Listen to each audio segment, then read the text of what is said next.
loss, or confusion. Job was a man who had it all. Wealthy man, he has family, he has good health and respect. But yet in a moment, he nearly lost everything. Then in our text he says, though he slay me, yet will I trust in him. So tonight, folks, I want to speak to you about this subject. Though he slay me, yet I will trust in him. You can see, if you know the story of Job, even though you can say that he has everything in his life, but and yet in a moment where he almost lost everything, even his children died, his wealth vanished, his health deteriorated, and even his friend turned against him. And even his wife even called him, cursed God, and died.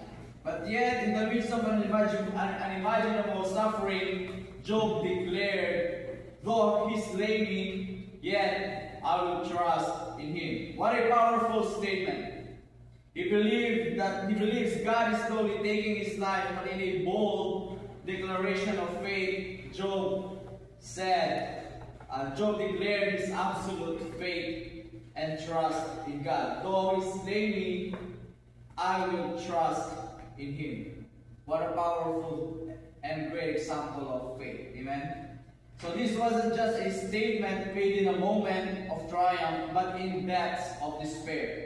Not after the trial, but in the midst, but right in the middle of it. We can see in the life of Job that his faith wasn't shaken by his circumstances, because his faith wasn't rooted or isn't rooted for what he has in his life, but it was rooted in who God is.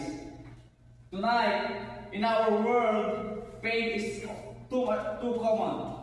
Some of you may be walking right now through rejection, homelessness, addiction, grief, or even betrayal. I don't know what everyone is experiencing right now. We all have different trials and sufferings in life. But we can see here that life, we may even feel or think that life is unfair. Life feels unfair. And you may wonder, where is God in all this? Is God still even alive? Does he care for me? But we can see here the Job story reminds us that faith isn't proven when life is easy. It shines brighter when life hurts. Why did I say that? Why do our faith shines brighter when life hurts? You can see here tonight, let's explore 4 truths from Job's life.